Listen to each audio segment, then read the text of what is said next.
고난은 그리스도인이나 비그리스도인이나 예외 없이 찾아옵니다. 우리가 고난을 당했을 때 보통 다른 말로 시험을 당했다고 표현하기도 합니다. 성경은 시험 자체를 즉시로 좋다거나 나쁘다고 결론 짓지 않습니다. 왜냐하면 시험이라고 불릴 만한 일들이 전혀 다른 결과물을 우리에게 주기 때문입니다. 제가 전도사 시절에 청소년 사역을 10년 넘게 했거든요. 아이들 중에는 매우 불우한 가정에서 자라난 아이들이 꽤 많았습니다. 그런데 그 학생들이 시간이 지나면 두 부류로 나누어집니다. 한 부류는 현실을 저주하면서 점점 불량하게 되어갑니다. 가슴 아픈 현실이죠. 그런가 하면 이 현실을 받아들임과 동시에 악착같이 주님을 신뢰하면서 성숙해가는 아이들도 있습니다. 도대체 똑같은 현실에서 왜 이런 일들이 일어날까요? 야고보서는 바로 여기서부터 출발합니다. 그래서 2절은 너희가 여러 가지 시험을 당하거든 이라는 말로 시작하고 있습니다. 그럼 여기서부터 우리도 출발해 보겠습니다. 제가 야고보서를 시작할 때 여러분들에게 말씀드리기는 했는데요. 야고보서는 참된 믿음을 위한 지침서입니다. 그런데 이 핵심을 설명하기 위해 야고보서는 시험, 지혜, 가난과 부라는 세 가지 주제를 반복하되 확장하면서 깊게 다루고 있다고 말씀드렸습니다. 그러므로 앞으로 나눌 모든 내용은 이 세 주제에 무조건 포함됩니다. 여러분은 이 사실을 묵상이 끝날 때까지 꼭 계속 기억하셔야 합니다. 오늘은 여러분과 시험에 대해 나누겠습니다. 야고보는 흩어져 있는 12지파를 향해 이 편지를 쓰고 있습니다. 이 당시는 점점 혈통으로 지파를 구분하지 않게 되었고 예수님 안에서는 혈통을 뛰어넘기에 아마도 유대인뿐만 아니라 어느 정도의 이방인도 염두했을 것입니다. 더군다나 시험은 누구도 예외 없으니 야고보서의 말씀은 모두에게 필요할 수밖에 없습니다. 야고보는 우리들에게 말하기를 여러 가지 시험을 당하거든 온전히 기쁘게 여기라고 했습니다. 먼저 기쁘게 여기라는 말씀에 쓰여진 오해를 벗겨드리도록 하겠습니다. 기쁘게 여기라는 말은 감정이 아닙니다. 시험을 당했는데 기쁜 감정을 느낄 사람이 누가 있습니까? 잘 보시면 기쁘게 여기라고 했죠.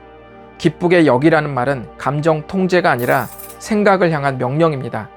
이 생각은 하나님을 신뢰하는 다각도의 사고입니다. 이런 사고로 시간을 보내면 신기한 일이 일어나는데요. 3절이 그에 대해 말하기를 믿음의 시련이 인내를 만들어낸다고 했습니다. 객관적으로 불행이라고 여길 만한 시험이라는 단어가 시련이라는 단어로 바뀌었습니다.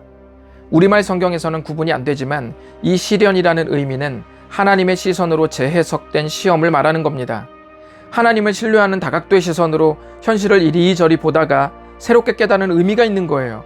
그렇게 다시 현실을 보니까 달리 보이는 겁니다.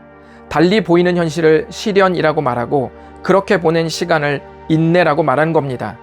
그래서 믿음의 시련이 인내를 만들어내는 것입니다.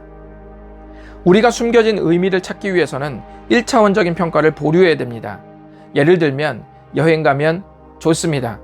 그런데 여행 가서 다쳤다면 여행은 다시 안 좋은 사건이 됩니다. 그런데 그 사고를 통해서 함께 간 지인이 정말 희생적으로 나를 돌보는 것을 보고 다시금 서로의 관계를 확인할 수 있었다면 그 여행은 또 좋았다고 말할 수도 있습니다. 이렇게 우리는 1차원적으로 좋은 일이 연쇄적으로 뒤따라오는 일에 따라 평가가 뒤바뀌는 것을 보게 됩니다. 결론적으로 1차원적으로 평가되는 좋은 일과 나쁜 일은 그 자체로 유동적이라는 말입니다. 그런데 우리가 이미 벌어진 나쁜 일을 감사의 의미로 간주하고 나서 하나님을 향한 신뢰를 가지고 사건을 다각도로 살피다 보면 시간이 흐릅니다. 이렇게 흘러간 시간이 바로 인내입니다. 그래서 어느 신학자는 인내를 일컬어 믿음을 쭉 늘여놓은 것이라고 했습니다.